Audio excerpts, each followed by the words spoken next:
my name is Gitanjali Singh and I am currently interning at Lex and Company, and the topic for today's video is analysis of the landmark judgment of IR Coelho versus State of Tamil Nadu. This is the landmark case which has been decided in the recent times, that is of in 2007. It is a civil appeal of the case of Keshwananda Bharti of 1976. Now, this case, IR Coelho in this played a vital role in determining the power of judiciary when it comes to the judicial review. This case drew a distinction and limited the arbitrary actions of the legislature under the guise of Article 368. This is the case also referred to as a ninth schedule case, and the court in this case laid down that any law or act infringing upon the fundamental rights or violating the basic structure of our Indian Constitution would not be exempted from judicial review. This was the strong judgment which was given by unanimous of 9-judge bench and was given to holding and this judgment was given holding the basic structure doctrine propounded in Keshwananda Bharti case as a precedent and supported it really. The constitutional provision that was being discussed in the case are Article 31B, Article 31A, 9th Schedule, Article 368, and Article 14, 19, 21, and 32.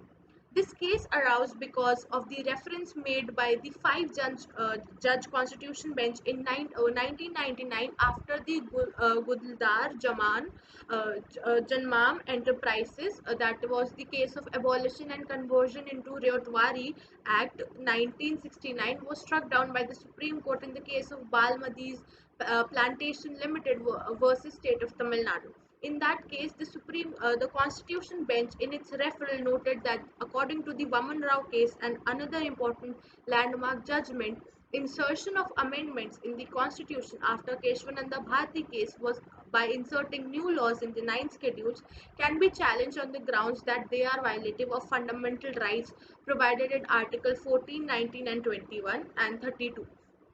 Therefore, the referral asked the 9-judge bench to relook into the Vaman Rao judgment and determine whether it needs to be overlooked or not.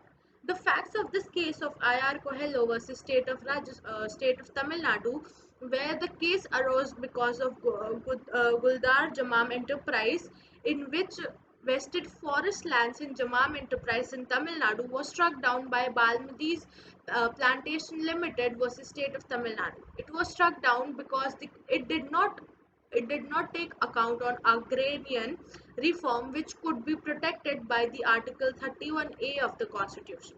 However, the Janmam Act is in its entirety was added in 9th schedule by way of the Constitution of 34th Constitutional Amendment Act. The contention urged before the Constitution Bench was the statutes which had been previously struck down could not be a part of 9th schedule.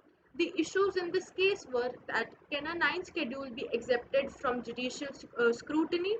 Can the fundamental rights, if found violative in the 9th schedule, also be challenged before the courts? Whether the basic structure test would include judicial review of 9th schedule laws on which the touchstone of fundamental rights, and to what extent and the nature of immunity can Article 31B validly provide. The contention that were laid down by the petitioners were that the petitioner contended that 9th schedule laws cannot be conferred with the constitutional immunity of the kind provided by Article 31B, and if such immunity is given, it should be adjudged by the direct impact and effect test. It means that form amendment would not be relevant, but the consequence would play a determinative factor. It was further submitted by the constituent power under Article 368 is not inclusive of judicial power, and the power to establish judicial remedies is qualitatively different from the power to exercise in judicial power. It was also submitted that the power to make any law as its will transgress in Part 3 and is not in alignment with the basic structure of the Constitution, the consequence of such arbitrary will, if allowed, will abrogate Article 32 and be violative of the basic structure of the Constitution. Several contentions were put forth by the respondents, and they contended that the validity of ninth schedule legislation can only be tested on the touchstone of the basic structure doctrine as decided by majority in the case of Keshwananda Bharti's case. As the case had upheld the 29th Amendment, and it was held that there could not be any question of judicial review on the grounds of violation of fundamental rights. It was also submitted that fundamental rights are excluded by the protection provided by Article 31B. Thus, the challenge can be based on the basic structure doctrine. Further, it was also submitted that though the existence of judiciary is a basic structure of constitution and cannot be abrogated, but this power could be curtailed in certain manner and can be of flexible nature. It was submitted that Article 31B and the amendment made by such law added to the ninth schedule from such a device which would cure the defect of legislation. The court decided and observed this case very critically and analytically. It observed that the matter observed is the role of judiciary to protect fundamental rights of the citizens. The basic and the most fourth observation of the court is to protect the fundamental rights of the citizens. The addition of the term constituent power in the Article 368 does not enable the Parliament to become the original constituent assembly.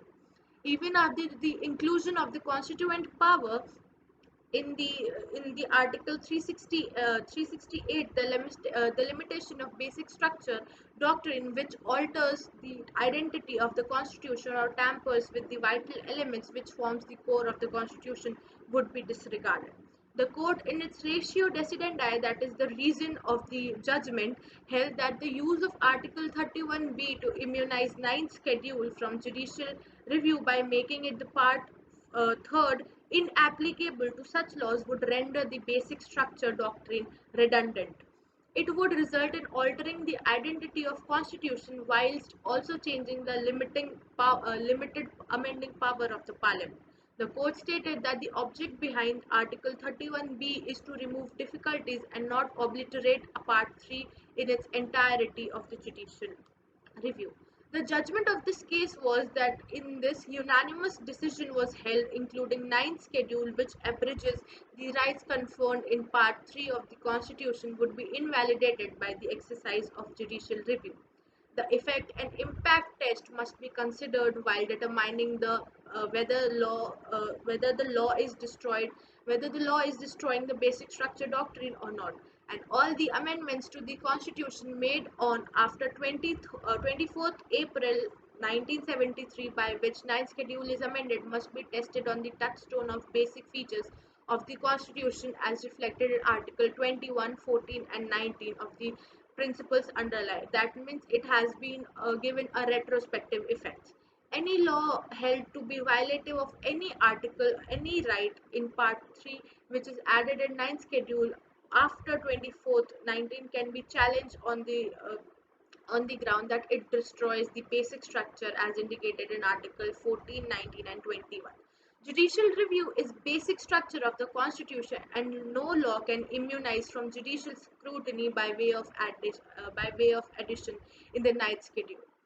There were there were several criticism of this cases were, but in conclusion, it was said that I.R. Coelho has further strengthened the hold of basic structure doctrine in the Constitution setup of the country by emphasizing that all amendments, depending on its impact and consequences, if violative of the doctrine of basic structure, needs to be struck down.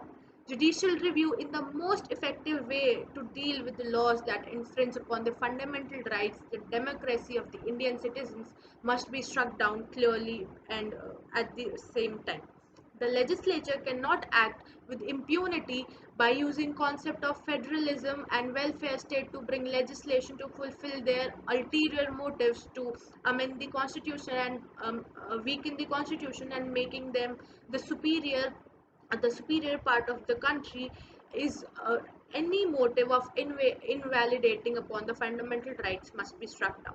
The parliament and the executive needs to be kept in the checklist we see occurring similar to those that took place during the emergency period and during the time of Indira Gandhi, where the all fundamental rights were being snatched away from an individual, and it was a horrible day and known as the Black Day of Indian country. That's all. Thank you.